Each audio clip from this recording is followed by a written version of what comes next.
Good afternoon, everybody. I'm Kathryn Graham, Director of Performance Management and Evaluation at AIHS, a provincial health research organisation based out of Edmonton, Alberta. And sorry for the play on bench to bedside, but it is about measurement methods and big data to small data and back again.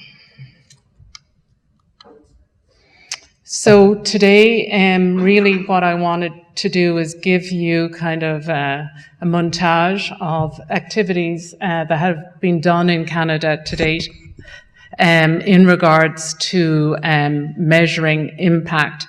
I have to say it's very intimidating to be here talking about how we've applied CAHS to CAHS.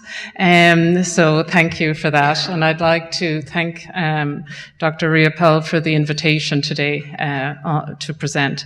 So really an overview is to give some illustrations regarding past, present and future. There are a number of studies and the focus is not on the results of those studies. So if you would like the results of those studies, we'd be very happy to share them. So given that the presentation today is on innovation and disruption and commercialization, I decided to start off and be provocative. That research that was conducted in the US said that people are separated by an average by 6 people. I'd like to let you know when CAHS presented on making an impact. I was in the audience at the time, and Dr. Frank was the chair of that panel. And 6 years later, I am now here presenting on how we've applied it, and Dr. Frank is now our CEO. So my proposal to you is that in Canada, it's 1 degree of separation.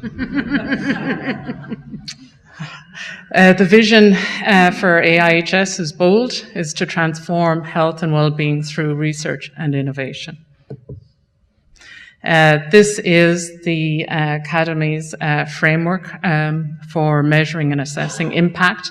I'm not going to go through the model. It is in your binders, but I do want to let you know why we did choose this model. It was based on the payback model, and we were using that at the time in AFMAR. We chose the model because it covered the 4 CIHR pillars. We chose it because it was based on health and Canadian context, and it also provided us with an indicator library of best indicators for 66, and also it identified target audiences across 6 target audiences. So as good social scientists, when we got the report and we got the model, we decided we'd start to validate it. So the first illustration in the validation of it in regards to face validity and some content validity is we looked retrospectively to our independent investigators programs. There was over 129, I think, researchers who had completed the program and had provided us a number of annual reports. We data mined over 855 reports to see if we could retrofit the model, of course with all the caveats and limitations of doing such a thing. What we found was that we could easily retrofit the model, and we populated the results of that study with the results across the model. We were also able to look at the main impact areas that the efforts were directed to based on that study. Also at the same time, AIHS, as Dan said, was working with our NAFRO partners, National Alliance of Provincial Health Research Organization. And at that time, we were also looking at a number of indicators for advancing knowledge, particularly bibliometrics. And some of my colleagues are here in the audience. And we took a kind of a similar approach and said that we had generated a number of indicators, and in this validation we were interested in validating our own work to CAHS. And so we had, I'll just use the pointer, we had a number of indicators that we could map back to CAHS and to the CAHS impact subcategories. Also, we looked at kind of indicator by indicator some of the similarities and some specific additional indicators that NAFRO had generated. So this is one of the studies where we do have the results that go back 10, 15 years at a provincial, national, and international level, which I'm not going to include for today. But I just wanted to let you know that we do have those results, and we as a group agreed on both the method and the analysis of all those indicators. We also and just finished another project looking at econometric indicators, looking more in the line of innovation. We were able to match them and add other indicators, and we also have the results of those studies going back over 10 years at provincial, national, and international level. So that was a snapshot of the retrofit or retrospective validation. So based on lessons learned, we decided to go forward and implement the model and really take it from a prospective design. So we designed data collection prospectively, or a priori, according to the 5 impact categories, and we added another category for collaboration. The example I'm just going to show is on the interdisciplinary team grant program that was put into play with the intent of the program, or the design was that it would that this type of program would accelerate this solving complex health problems. So prospectively, or a priori, these are just examples of results that we were able to collect. This is an aggregate of some of the numbers. When it came to measuring the informing decision-making category, we were challenged from a measurement perspective, and went to our teams and to ask them to kind of co-develop measures for the informing decision-making.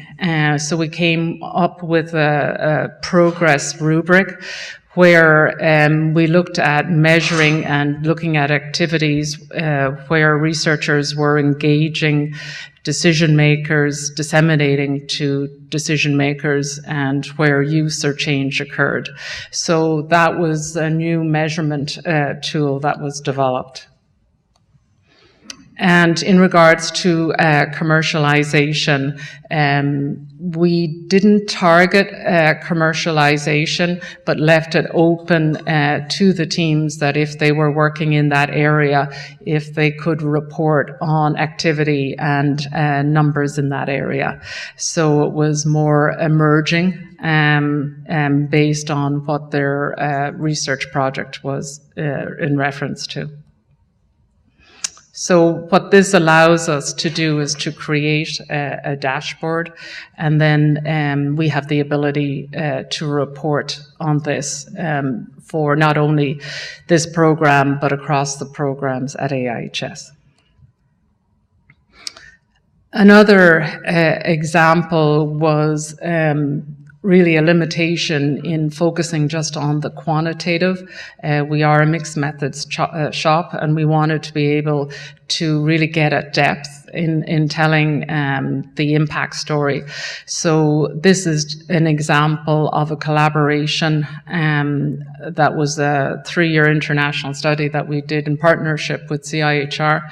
In looking at using a case study methodology at how to accelerate or improve translation of mental health research.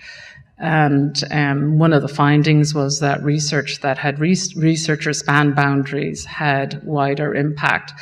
We're also in the process of working with the teams in really co-developing the impact story, and we are going to be using a case study template based on the progression or the payback from investment right through those impact categories to tell that story. So that is in development.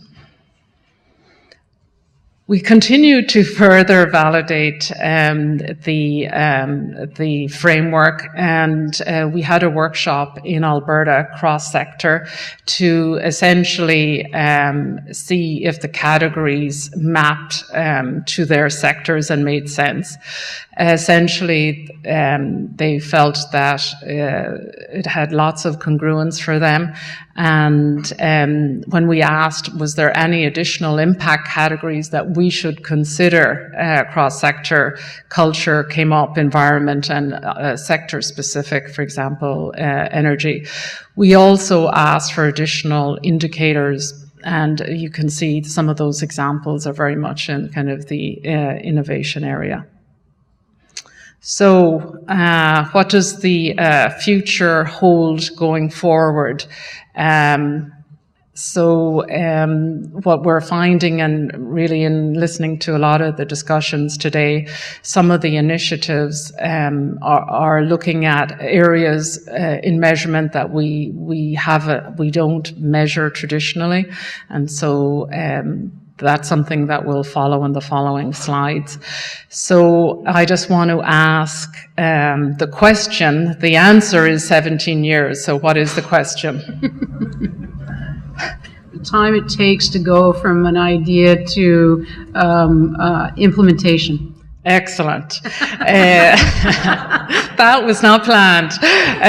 Okay, the other, the other, which may be a little bit more obscure. The answer is 73%. Number who fail. Sorry? The number of projects that fail. Yeah, the implementation failure rate. Very good, very good. So, so given that, and given in reference to Diane's complex adaptive systems, this is just for you. So a lot of the models we use in measurement are very linear. My background is actually in human factors and machine learning and feedback loops, many actors, many performers. However, can I just make a plea? This is very hard to measure. So, but I do want to just have it acknowledged. So really going forward, how are we going to meet the challenge of what decision makers and innovators are asking for us? So I just wanted to show you an example of Trocham's, not so much model, but really a process map, which I think is very pragmatic and fits in very well with the innovation, where essentially across the system we map our processes across time and across events. So I'm proposing this is something we can do together for the research and innovation system. Again, we have an example of what we've actually are applying currently. We're working on 2 harmonization initiatives across the province and are looking at shared indicators and measures across and taking a more of a horizontal approach to the evaluation. Again, this came up, and there's people here in the audience that are part of SPORE and in partnership with CIHR and linking into the discussion that just came before. How do we start connecting the dots from health research impact to patient-oriented research, and what should the measures be? So again, good social scientists. So I was sitting there 6 years ago, 2009, and these were the recommendations from CAHS at the time.